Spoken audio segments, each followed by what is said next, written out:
Okay. Okay. So let's start. Before starting, I just want to know like who all are there, like today's audience. So can you just give me a brief number, like how many of you are from first years and how many of you are from second years? Or let's do it like this. How many of you are beginners, like who you haven't started anything in web development? So can you just give me a brief overview? You can text that in the chat. Whether you're a beginner or you have developed applications or you're in the learning phase.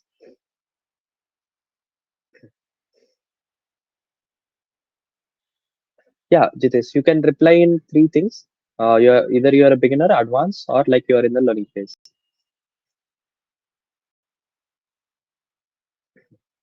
The screen is visible, right? The drawing board. Okay. Others, what about others? Jitesh has responded. Let's try to keep it interactive a little bit. This stream will go a little bit advanced. Okay. So we'll be. So let's just start. So our project is. Let me decrease the width first. Okay. Okay. So it's called Karma TV. Okay. So what is Karma TV? So essentially, we'll be building a YouTube clone. Let me just set this up. Yeah, YouTube clone. Okay. So when we think about YouTube, like what are the basic features that come into our mind? So what in terms of functionality? Okay. So let's just write down what all functionality. Okay, we will have in this app. So first thing is obviously authentication, right? User login, register, and all that stuff. Yeah, share, subscribe. So all that comes under like basic CRUD operations. Okay. Uh, under this you'll get things like subscription, like, share, comment. Okay. What else in terms of functionality? What else do you think when you think about YouTube? There are things like uploading videos, right? Yeah, uploading videos,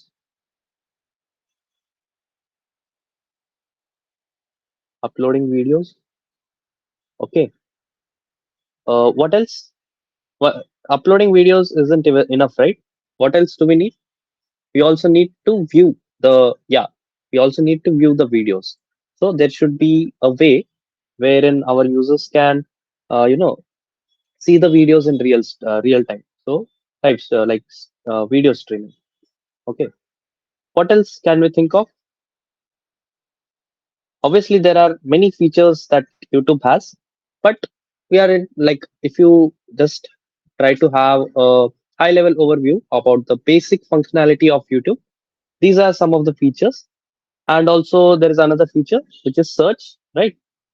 YouTube is the world's second largest search engine, right?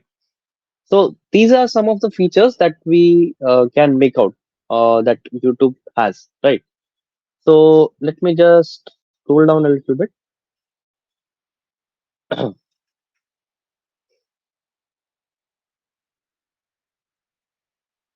Okay, so these are the functionality, like what all functionalities we'll have. Now let's come and try to understand what and how YouTube works. Okay. And when I say try to understand how YouTube works, we'll try to understand how YouTube manages videos, right? How it manages videos, how it live streams videos across so many different users, across so many different regions, right? So on a like very high level view, if you try to understand it, what happens is that let's say this is uh, YouTube server. Okay, so let's say this is our YouTube server, and now let's say that this is our uh, creator. Okay, let's say this is our creator. We can put it as C, and let's say we have another client over here, which is our viewer. Okay, so what happens is that whenever a creator uploads a video, Okay, whenever creator uploads a raw MP4 video, okay, it can be in any format. Let's just assume it's MP4. Okay, so when the creator uploads this video, what YouTube does is a lot of stuff over here. Okay, so basically, if you have seen, uh, when you are watching YouTube, right, and when your internet connection is weak, you'll see a very interesting thing that YouTube, detects that your connection is weak, and immediately it will switch the quality of the video to a lower level. Okay, so that is what YouTube does. Okay, when if you have tried to upload any video in YouTube also, you will see that once the video is uploaded, it will still take a lot of time for processing. Sometimes it goes to one day also, like you 24 hours and so, something like that, right? So what YouTube does in background is that once you have uploaded your video, it will save it somewhere. Okay, it will save it somewhere in the cloud. Okay, and then it processes the video to convert it into different video qualities. Okay, that's why you have like several options to switch between several video qualities, right? So this can be a little higher quality, this can be a little higher, this can be medium, less and lesser. Okay, so this is what YouTube does. Obviously, there are other things that YouTube does, like checking for any copyright music, checking for any wrong stuff that is there in the video, right?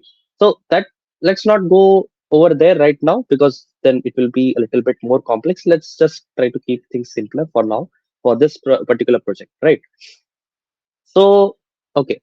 So now we know how YouTube kind of right manages video. Let's try to now see how we will solve this particular thing for Karma TV. How we will do this thing in Karma TV. So today's session we will try to look into the system design of Karma TV. What technologies we'll be using, how we'll be what all technologies we'll use for handling video, for searching, for in the front end side, in the back end side, right? So let's just have a rough discussion on those things. Okay, so let's just list out one by one. Let's say I want to start with front end. Okay, yeah. So front end. So my tech stack for a lot of websites till now. I've been into web development for now 2.5 years, and after trying a lot of technologies, I've come to a particular tech stack for front end. Like I currently start all of my projects with Next.js. Okay, and then we can use UI libraries like ShadCN with Tailwind CSS. Okay, and obviously there are other things like if you are working with GraphQL, you will be using Apollo JS. Just okay, Apollo client. There are other things like you can also use React query to manage your like queries to the server. So these are like optional things, but these are like the main what we will be using. So let's come to the backend now. What we will be using for backend, we will be using GraphQL, but on the server side. So for the backend, we will be using technologies like Express.js. We'll build the entire application in Express with TypeScript. We'll use TypeScript for both front end and back end. TypeScript makes your life a lot more easier. You can, you know, put in types and errors become very less when you use types. Okay. So we can also use technologies like Algolia for searching. Okay. Then for let's now talk about databases. For databases, we will be using Amazon's DynamoDB. Okay, DynamoDB. Then with GraphQL. Okay, so there is a service in Amazon AWS which is called AppSync, and it is very helpful, right, to work with GraphQL. There are other things also. If I am not wrong, there is some framework called Heroku, I think, which helps you to work with GraphQL more conveniently. Okay, for databases, we'll be using this. We'll also be using Redis here and there. Okay, let me just yeah. We'll also be using Redis. I will tell you why we'll use Redis and where we'll use Redis. This will be helpful when we are processing the videos in the background. Okay, so yeah, and plus we'll be using some more things like Twilio for phone authentication, things like Mailgun for sending emails and stuff to users and uh, channel owners, something like that, right? So this can be a very brief overview over the tech stack, if you can say. Okay. Also, one more thing. In this particular project, we'll try to keep things more from scratch. Okay, from scratch. So things like authentication and all, you can use libraries like Nextout. Okay, but for this project, I mostly want to use like mostly want to do things from scratch. So we'll do our authentication also from scratch. Okay, we'll use a technology called JWT. It is very powerful and secure for managing your complete authentication. We'll see how to, you know, how developers make mistakes wherein like one user can access the data of another user and other things. So we will try to solve that issues and we'll see how we can build the backend. Okay. Now let's try and talk a little bit more about the system design kind of or like the workflow what we will be following for processing videos. Okay. So let's just try to brainstorm a little bit. So let's say what's our problem statement first for processing video. Okay. So the problem statement is that user uploads video. Okay, user uploads video. We need to process it. Process it in the sense we need to convert it into several uh, convert it into several like video qualities. Okay, so this thing can be accomplished by some a tool called FFmpeg. Uh, like if you are into like video editing and all, you might be familiar with this thing. So we'll be using this tool. So let's try and like brainstorm a little bit how we will do this particular workflow. So let's say again, like let's take a scenario. Uh, let's say this is our Karma TV server. Just write it as KTV. Okay. Now we will have our S3 over here. Okay. We will have also a service called SQS from AWS. Okay. Also, we will have a Docker cluster over here. I will try to tell you we are why like we are following this particular thing. Let's just say that this is our Docker cluster. Each each box here is a container, and we can accomplish this by a service again in AWS, which is called ECS. Okay, so these can be then individual tasks. So if you have worked a little bit with AWS ECS, then you might be familiar with this. Okay, so plus another thing, we will also have a Redis database.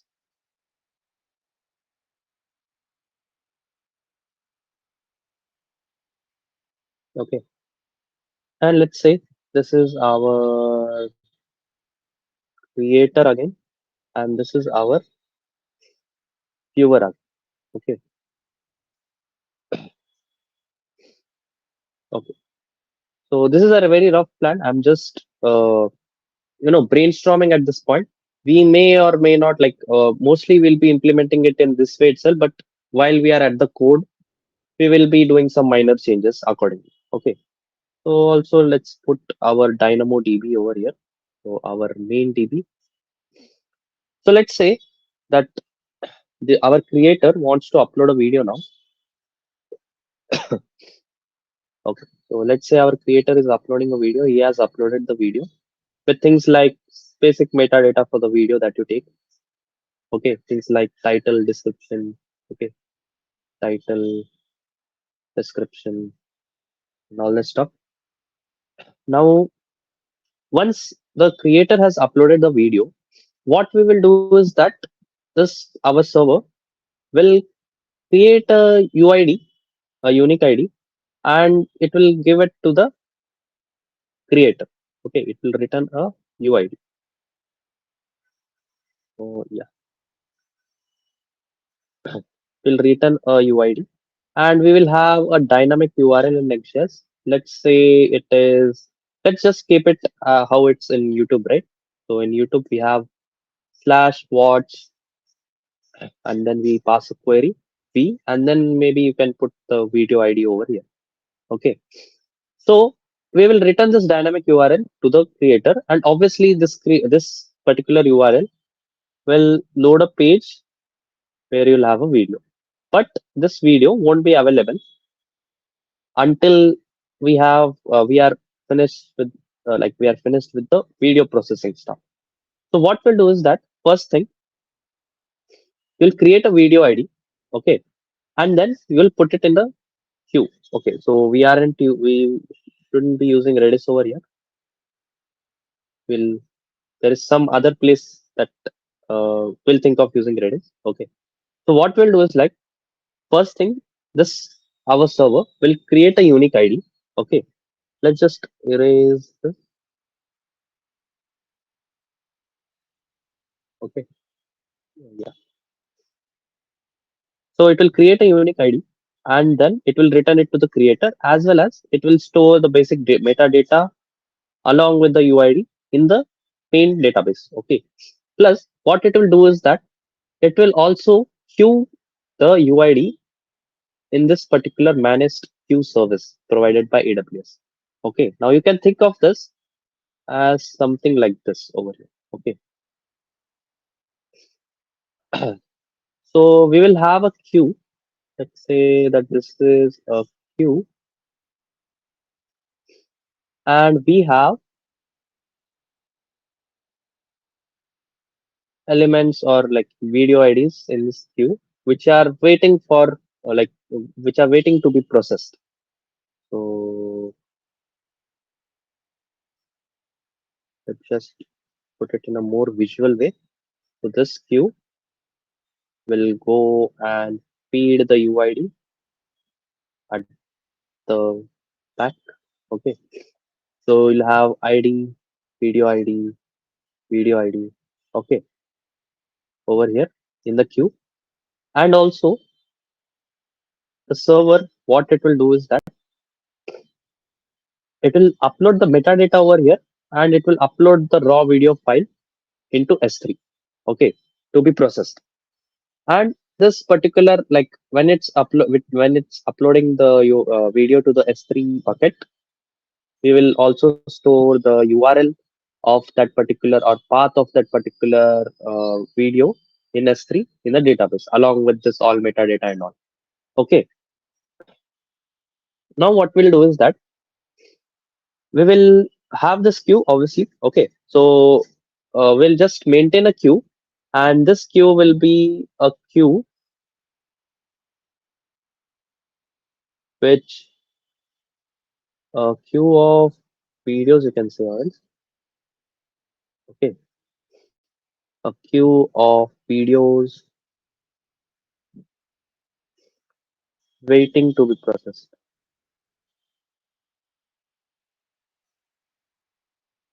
Okay, so we'll just maintain this queue, and what we'll do is that now here comes our Docker cluster part. Okay, so what will happen here is that This particular Docker cluster and all these containers over here will listen to this queue and then take one by one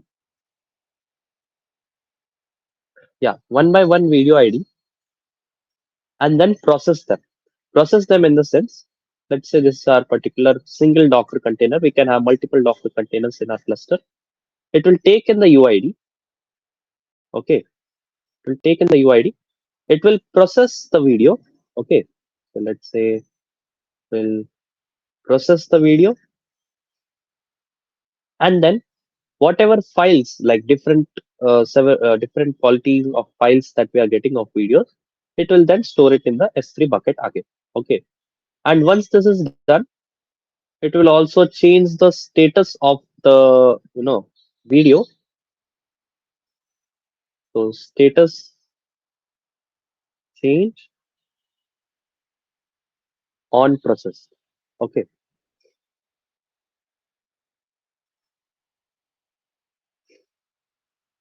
so it will change the status of the video on process, and then once the status is changed, once the status is like the video is live, then this video will be available to all the viewers. Okay, so the viewers can then watch it.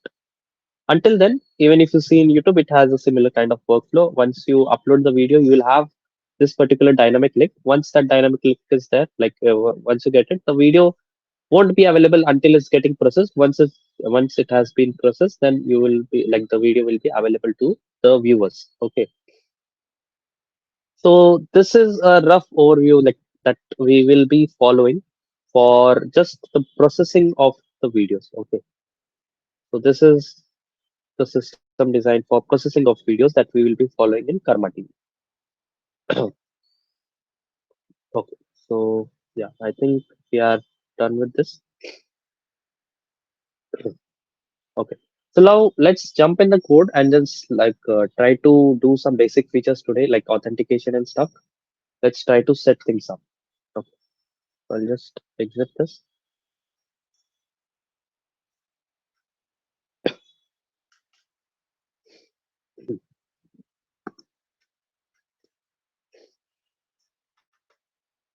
and let me share my screen.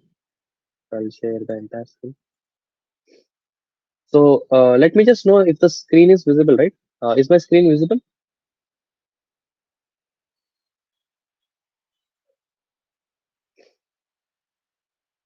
Yeah, Top Gun has raised his hands. You have any doubt, Top Gun?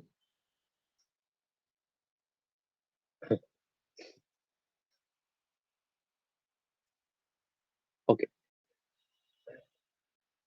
okay. So let's start with very basic thing. Like let's make a new repository for this repo.new. We'll just go there and let's make a repository. So we'll say karma.tv.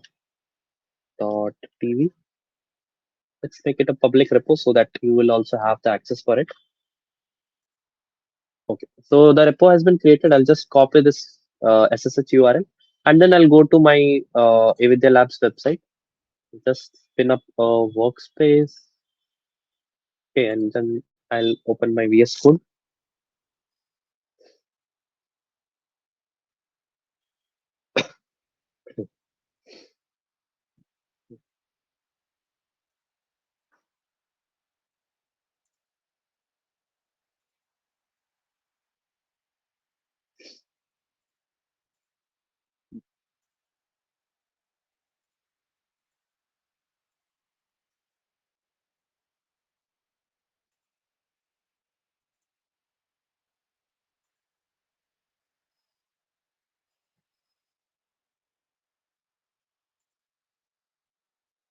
Okay. So it's opening, I think now.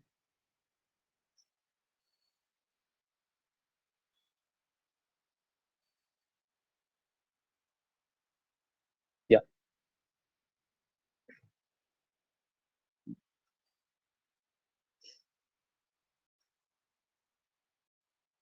So if you want to connect to this sort of online cloud machines, you can do it like in Avidya Labs, cohort.avidya.in/labs. There you can get machines on which like you can work on from any place.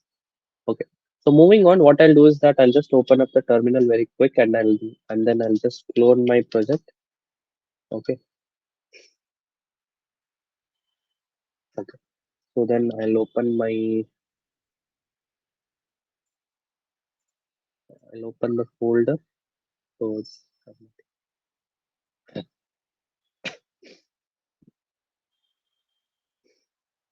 let's try to keep it a mono repo. So we'll have both the code for backend, for front end, and for like the Docker files, which will be processing our videos in the same repository, so that it will be a little bit easier for us. So yeah, okay. So yeah, the repository has been made. We'll do one thing, like we'll just create a backend folder, and then I'll create a front end folder. Okay. So let's go in the front end and set up the front end first. Okay. Again, let me tell you one more thing. Like this particular project, we will try to focus more on things that are related to the backend. Front end, we'll try to keep things more simpler. So let's just create a boilerplate next app.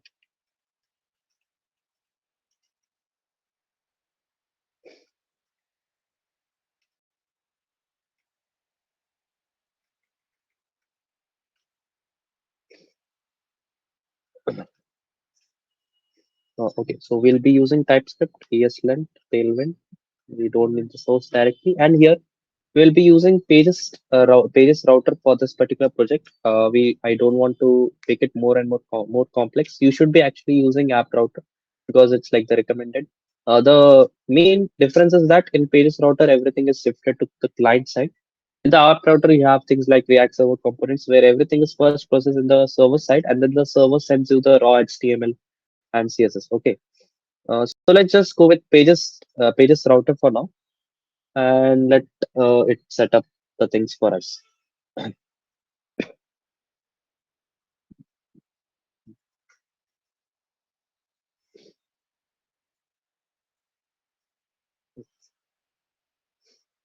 If you want, you can also follow along with me if you have a laptop. That would be better. Like you can also have the access. You also have the access to the repo, so you can like uh, try to do the project in like parallel. Okay, so let's go to our backend, or else let's go to our front end first, and let's make sure that things are working fine and good. Okay.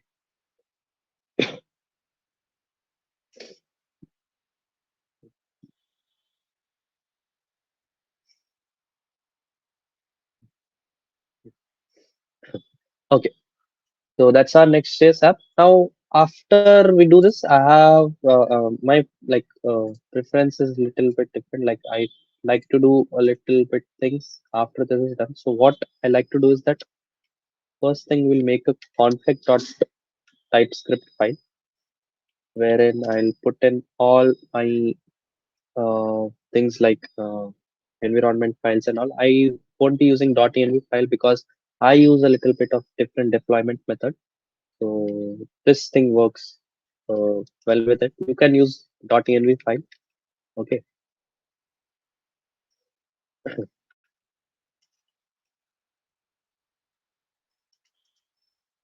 Okay. So we'll just keep it this like this now.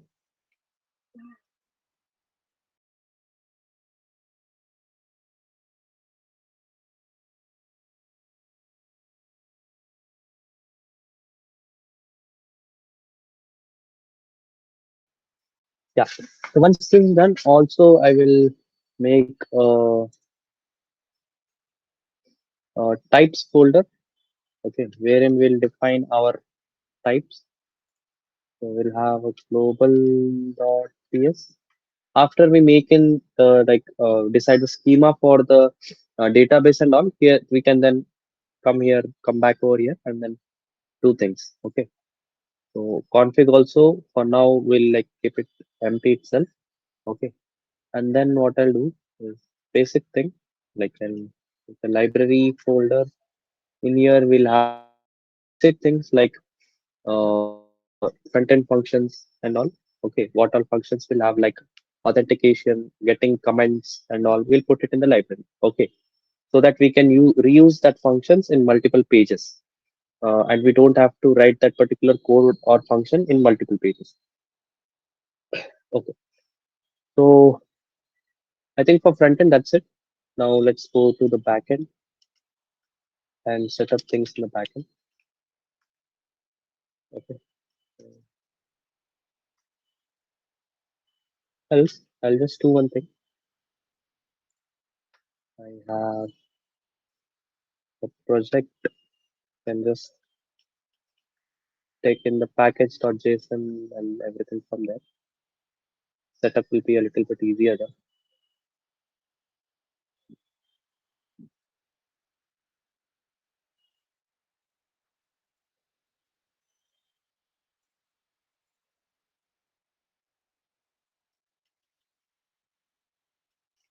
Okay, so this is the JSON file for TypeScript configurations.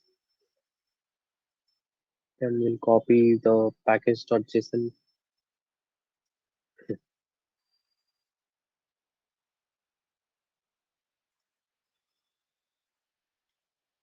All the dependencies that we require for an Express application.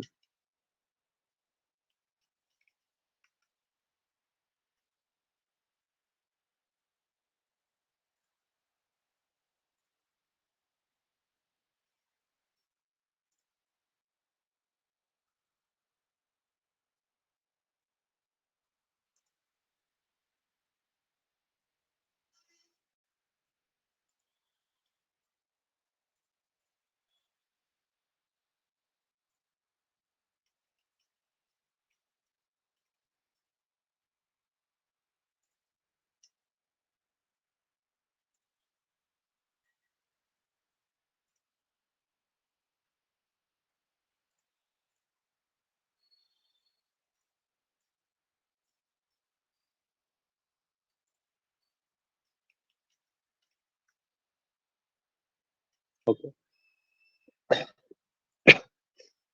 so let's install the dependencies.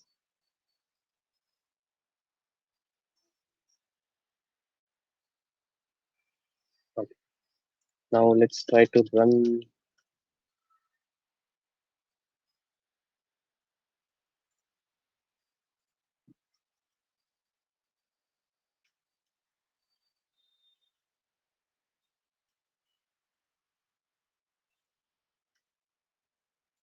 think the port is not forwarded. Yeah. So as you can see that the Express.js application is working perfectly fine. Okay. Yeah. So now let's just configure our .getignore files.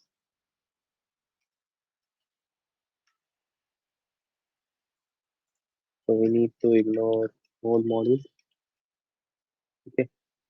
Also in my getignore, I want to ignore my config.ts because I will be putting things which are very important, environment file, key files, and all, API keys and stuff.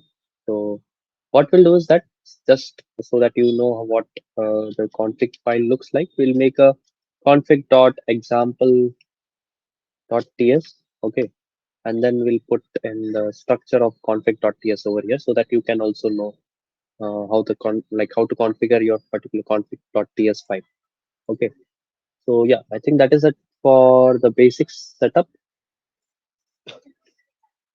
Now let's push our code.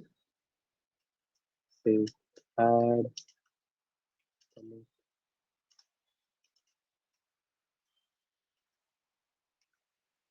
with push. Okay. Let's do one more thing. Let's go to our GitHub and make another branch, staging branch. So we'll have two branches. One branch which will go directly to production, another branch which will go like which will be only accessible to us for like testing and all. Okay, so I'll just come over here and then create a new branch called staging. Okay,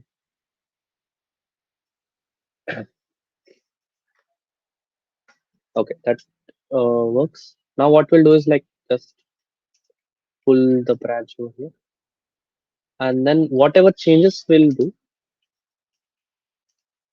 it to the staging. Okay, so whatever changes we will be doing, most of the changes, we'll first put it to the staging branch. If the changes are good enough, if it doesn't have anything, any errors, or it doesn't break, then we will do a pull request to move, like merge the changes into the master branch. Okay. So now let's do one thing. Let's set up basic, DevOps for like deploying the website. For now, we will be using version, but after like once we go a little bit further into the project, I will be using uh, another service from AWS for deploying our Next.js website. Okay. Obviously, like Vercel is the best way to deploy your Next.js application. But yeah, let's just for the sake of like knowing what are the different ways you can deploy a Next.js application, we will have a look into that particular way of deployment as well. Okay, so let's start and let's set up the deployment for the front end first. As you can see, my repository as is visible over here. I'll just import it. Our root directory is front end. Okay, so let's select this. We don't have any environment files as of now, so I'll just deploy this. Okay, so until this thing is deploying, let's go to render. Okay, now render again. It's like just for now we will be using render for testing. After we are like almost 90, 80 to 90% there into our Dell, like we have completed 80 to 90% of Karma TV. Then we will be seeing another way of deploying Express.js application. We will basically put it into Dockerize the Express.js application and then put it behind a load balancer and behind which there will be a Docker cluster and stuff. Okay. So yeah, but for now, let's like because we are just starting right now, let's just keep things simple and deploy the backend on the render website. Okay. So connect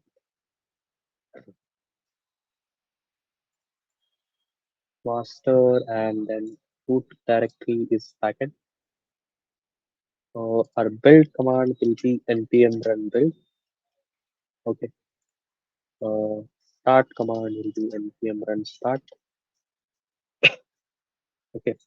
We'll go with the free plan because it's just for testing phase.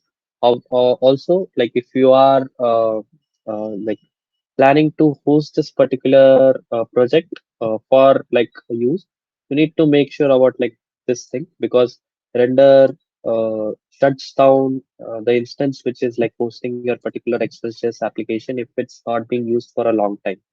So there is a lot of cold start that we can say in render. Okay, so yeah, let's create this web service.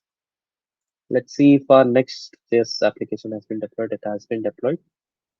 What I'll do here real quick is I will configure the domains as well.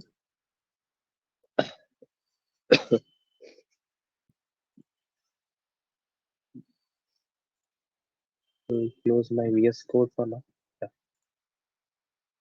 Okay. So I will post it on karmatv.in, the domain that I have. And then I'll just go real quick to my Cloudflare. I like to like link things to my domain just for the sake of memorizing. Like it's easy to memorize, or else like you need to memorize this link. Like you can memorize this, but then yeah. Okay, so let me. Yeah. So we'll just add a CNAME record here very quick. So Karma TV will be a CNAME record, and we'll copy the record value cname.versal.dns.com, put it in the target, and make sure that you uncheck this proxy. Okay, we need to make it DNS directly point to the DNS value. Okay, and then save the record. Same thing we'll do for the render as well. Okay, we'll connect this API also to a domain name. So it is in the settings.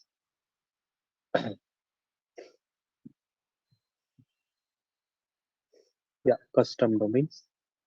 So we'll put it as karma.tv.backend.melody.n. Uh, yeah, I think that's good enough. Okay, so we'll copy this and then add it again over here. Karma.tv.backend. Okay, and again make sure it's like this thing is unchecked. And yeah, that's okay. One more thing, we need to set this as CNAME. Uncheck this and then save. Yeah. Well, yeah, that's pretty much it. One more thing that we will do is configure this for another branch. So what I'll do, staging karma tv dot melobi dot in. So we'll just have another staging URL. Okay, I'll just edit this over here. It's change the branch, staging branch. We will copy this and add the record as well. For the backend, we'll not use any staging as of now. We'll see it in the future. So the record name will be cname.versal.dns.com. Yeah. So that's pretty much it for now to get things started in terms of deployment and all. To get the basic things started. Okay. As you can see, like our staging branch is there, our production branch is working. Okay, I think this is not working. Okay, let's see it afterwards. Let's have a look into deployments.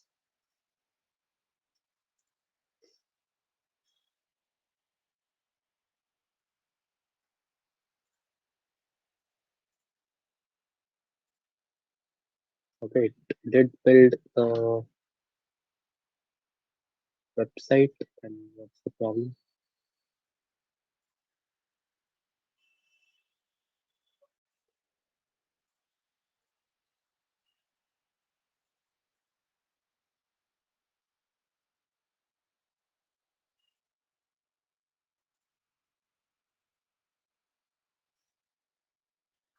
Let me just check the code real quick.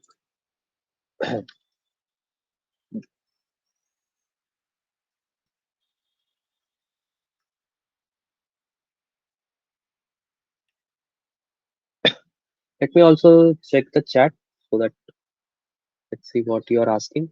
So tech enthusiasts asks for like what is the use of Cloudflare? Okay. So try to keep answer like asking questions, guys. Like let's keep this interactive so that you can also clear a lot of doubts. Anistas, you have raised your hand. Like you can also ask. Okay. So coming back to question of tech enthusiasts, like why are we using Cloudflare? Cloudflare is a very simple and very uh, like good service, I can say, for like managing your DNS records and all. So a lot of companies actually use it. It's what you say, like a monopoly in this particular space. Very recently, what happened is that there was some issue or bug in a service of Cloudflare that they used internally also.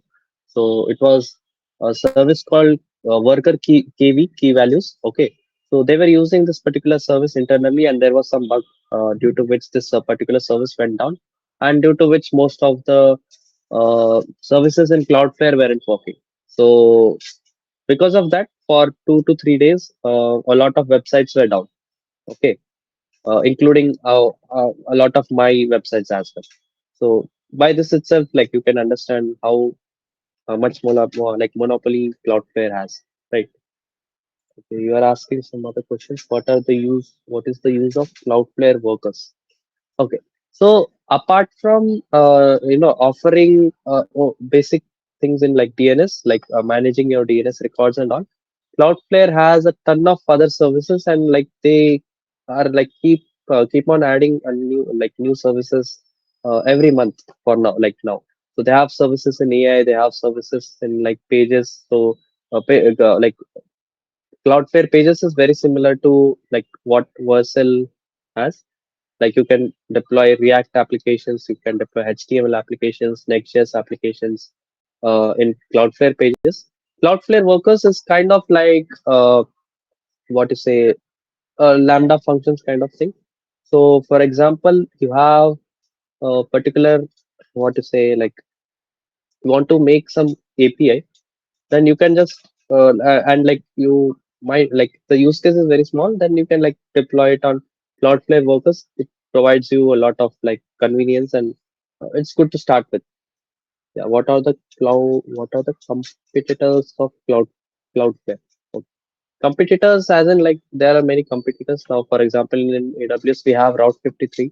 Vercel also has its own DNS system where you can like add your like domain names and then manage your records from there. Okay, so yeah, that things are there. Any other questions? You can just ask it to me. Are there any other questions?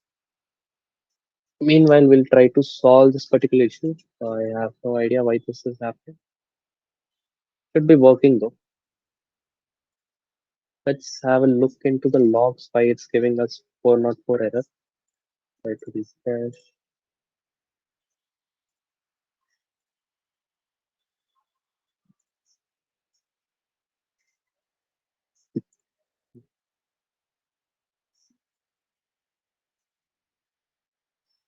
Okay, that's weird.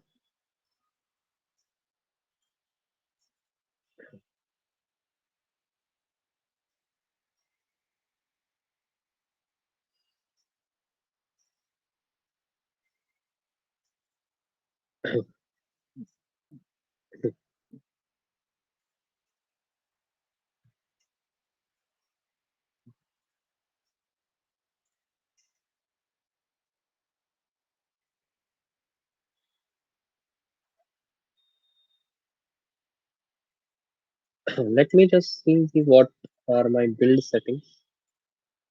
I think there is some issue in that. Okay, so I don't know why it shows other framework over here.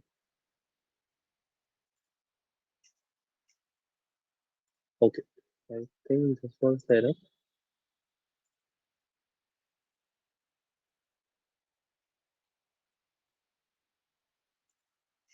Okay, so I'm getting some messages. What tech stack do you know and use most oftenly? Okay, so tech stack, I have changed my tech stack a lot throughout the years. Okay, so obviously when you're starting, you want to keep things more and more simple. But then when you are making applications, you things like developer experience and like scalability and all that things come into play, and then you try to see for other options.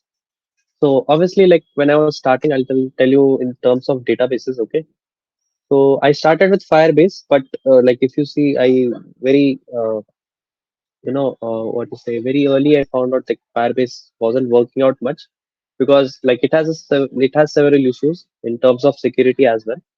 So I started with Firebase for databases authentication. I made few apps using Firebase. Then I moved to MongoDB. I worked with MongoDB a little bit in some applications. Then I have used other databases like like right now I'm using DynamoDB uh, simply because like it blends in well if you are using GraphQL, and it's a very good service. I'll just show it to you. So I'll do one thing. I'll go to the DynamoDB service. So it's very similar to SQL databases, but it also has the features of a non-SQL database. It's kind of a mixture of both. Okay.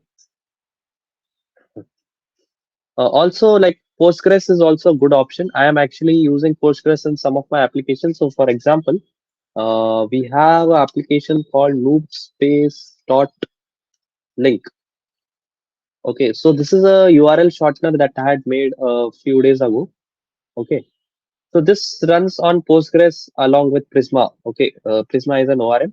Okay, so and we are using Postgres and Planet Scale. I think as far as I remember. Okay, so yeah, as you are like going more and more deep, things like Postgres and SQL relational databases make more sense. Okay, that is what I would say. So yeah, these are like this is my DynamoDB database, and you can see how many tables I have like for different applications and all. So this is for like Incogni, the NGL clone that I have made. You can see like we can directly browse the data very good, and obviously in other databases also this all features are there, but things like this is very helpful. I'll just show it to you. So if I go to AppSync,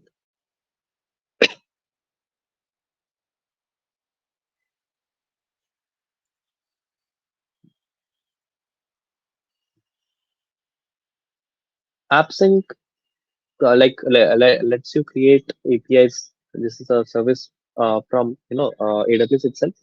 So these are some of the GraphQL APIs that I've created. And if you see, right, for example, if my see my Incogni schema itself, you can very easily browse through the schema. You can see what is the database schema very easily. You can edit it directly from here. You can also create resources in the sense you can create, for example, I want to create a user type, okay, user resource. I can directly create it from here. And what it will do is that this particular thing is very powerful. So what it will do, if you are using like, if you have learned a little bit of GraphQL, you will know that you have to create a GraphQL server, then you have to create, the data resolvers and stuff, and then you have to figure out how to connect it to the database and all.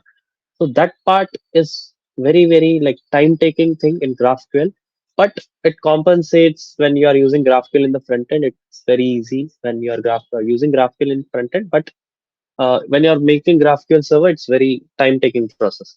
So this particular service makes it very, very easier. So I can just create a type over here, create the table name. I can specify the primary key, the sort key. I can also add additional indexes over here based on which like this particular thing becomes very helpful for searching and all. And here if you see, it will directly create all these things. So it will create me the GraphQL schema, it will create the mutations, it will create the subscription, okay, it will create the mutations, the queries, everything. Okay, so if I wouldn't be using AppSync, I had to do all this on my own. Okay, and if you see here, it will also create the resolvers for me. So this particular thing, it will directly link it to the DynamoDB database and directly create the resolvers. So this thing is very like powerful and helpful in that sense. And if you come here, they have a very good developer tool wherein like you can directly create queries and test queries directly from the web browser itself. Okay, and they have policies for caching, policies for who should have access to the API endpoints and stuff. So yeah, it's very, very helpful in that particular sense. You can also monitor API metrics. So yeah, you get the point, right? It's very helpful and very like production ready, I would say. So let me see what all other questions you have. Can you tell about S3 and SQS? Okay, let's just go to AWS and try to understand it directly. Okay, you can ask more questions. We'll do one thing. We will take some questions itself, and we'll try to end the session for today. I'm a little bit tired. So we'll try to in next session we'll try to do the authentication and stuff. Okay. I will also like fix that issue live in the next session itself. Not now. Okay. So yeah, S3 and SQS. I'll just show it to you. Okay. So yeah, I'll answer all these questions one by one. If you have more questions, just ask it. We'll end the session by questions or question like with questions itself. Yeah. So if you see SQS, like if you can see it over here, SQS is a managed service by AWS. So if you see, AWS provides you a lot of managed services for different technologies. So for example, you want to use Redis, or if you want to use Kafka, or you want to use something like Kubernetes. So these things are very kind of complex if you go to set them up and manage them on your own. So AWS provides you a very good suite of tools wherein like you can directly use their own services. Plus, it's pay as you go. So you are only paying for whenever you are using the resources. So for example, I have launched my application, but there are not a lot of users. So I won't be charged for that particular period of time. But when there are users, I'll be charged. So yeah, that features and that particular what to say benefits are there of using managed services of AWS. You can see like AWS has a ton of services over like 150 plus services they offer. So yeah, SQS is a queuing service. Now there are other alternatives also. For example, you can use for this particular thing, you can use Redis, or you can use something called RabbitMQ. Even those are very popular. But as I said, right again, setting them up and then managing them, it's very time taking and complex. So it's better if we use this. S3 again, it's a blob database, or you can say blob storage. So S3 is kind of like where you can use this service for storing of files and all things like videos, photos, PDFs, all that stuff. You can save it in a particular bucket. So if you see, I have stored. So most of the websites, what I do is right. I have a particular assets folder over here, and for all of our websites, we have uploaded our CSS, JavaScript files over here. And then we have connected this particular S3 bucket to CloudFront. So whenever you go to our websites, all the static files that are getting fetched from this particular bucket. So yeah, okay. So let's go to next question. Maybe DNS issue. Okay. Is it difficult to migrate databases? Difficult to migrate databases, I would say it depends on like what type of data you have and uh, what what type of data you have and how much data you have. It basically depends on that itself. It's very the problem is very like personalized. It's very different for different databases. Like for the type of data you have, maybe it will take more time. But for example, if I have a very I am not storing much data, and then it will be a very easier for me. Very recently, when I was starting Avidya project, so Avidya is this website. So I started with Firebase itself. Okay, so I started when I started this project 6 months ago, I was using Firebase for the database. But then now I have shifted it directly to DynamoDB. Everything had to build a migrating script, and I believe like it took me around 4 to 5 hours.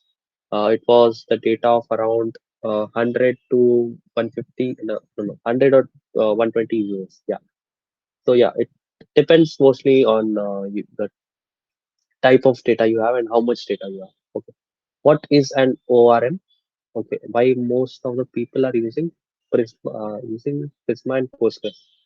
Okay, so ORM, what is does is like see, I don't know if you are familiar. There's something called SQL injection.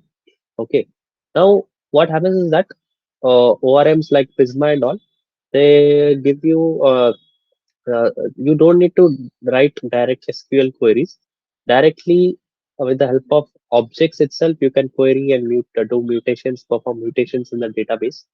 Now, why people are using Postgres?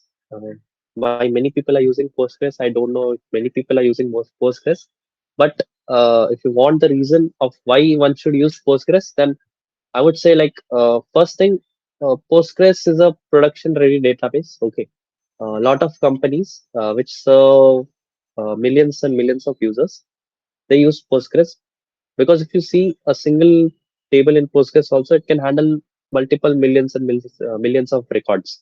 at a time. So yeah, and also like yeah, that's the thing. Okay, why using Kali? How is TypeScript different from JavaScript? Yeah, I'm using Kali Linux. Uh, like you can use any Linux operating system. That's not an issue. So how is TypeScript different from JavaScript? So let me show you the code of one project that I have. Okay, I think this is it. So this is a simple e-commerce application that we built for a client. Uh, if you see over here, right, we have something called global types. We have types for example, user types. Okay, if I go in here, I can directly see that I can directly define the user types. So in user, I can define that user has name, which is of the type string. I can have email, which is of the type string. I can have user ID, which is of the type string. So what this basically does is that when you're writing the code, right, it gives you auto completion features. Plus, if you are using the types anywhere wrong, like anywhere you are using the wrong types, then it will give you the error directly. Okay, and most of the times, people make mistakes in these things itself. So, for example, I want to register a user, but then I'm taking name, email, user ID, address, and a phone number field. But the phone number field is not there in the user type, and it's actually not there even in the database. If I wouldn't be using TypeScript, I would be accepting the phone field. Okay, it wouldn't show me any error because JavaScript, like, it doesn't have any types and stuff. And then when I, try to register the user, the database will be will like throw me an error. So that thing will be a runtime error. But if I use TypeScript, I can detect that error at the compile time itself. So things like it really helps you to not break things in production. Okay, so it's kind of a life saver. Now there are other things also, like instead of like which alternatives of TypeScript for APIs and stuff. We also use things like TRC and all. Okay. So any other questions?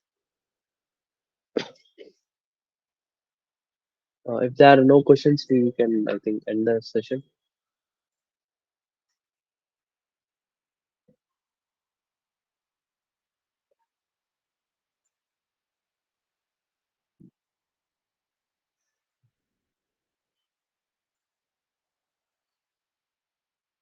Yeah, this sessions are at every Saturday. Okay, I'm trying to give like one hour every day. So it will go, I think, if we do it 1 hour every day, it will go around 1 or 2 months maybe. Let's see. We'll try to sprint in for some sessions. Like for some sessions when I'm not much tired, we'll try to do 2 or 3 hours.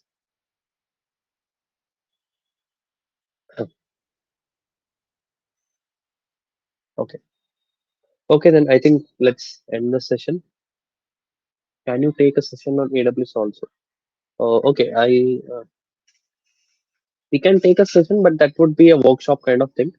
This thing I'm doing actually, from next sessions, I won't be explaining much also. Like for now, because it's an introductory kind of live stream, and to just get an overview to who I will be uploading this session on the YouTube. So who all are like viewing this video for the first time, so that they have a rough overview on the project. I'm explaining a lot of stuff, but in the coming live streams, I'll just like directly code itself. Coming on things like sessions on AWS and all, we have like you will get updates regarding that from Noobs Learning. Okay, so we might be having some sessions in that.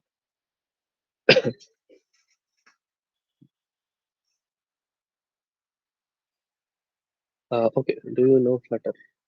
I am learning Flutter actually, but I'm kind of like I actually started learning Flutter, but then I stumbled upon React Native, and then because like React Native also has TypeScript, JavaScript, and Flutter, you actually have to learn Dart.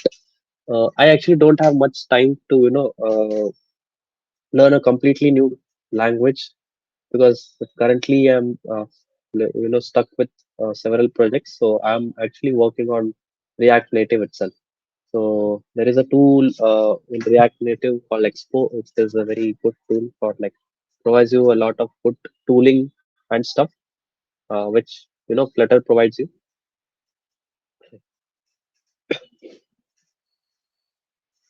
Roadmap for full stack development. Okay. Uh, okay. See, this session, and it's not. Don't think of it like it's a workshop or anything. Like it's a live stream for Karma TV. Things like sessions on AWS and full stack. We will update you from Noobs Learning. Noobs Learning, we'll have some workshops regarding this, like full stack web development, AWS, and all. If you have any questions regarding to the project, then you can ask it to me. Else we'll end the session for today. Are you just gonna take that? Make them take it all back. Don't tell me you believe that. Are you just gonna take that? Or will you fucking fight back?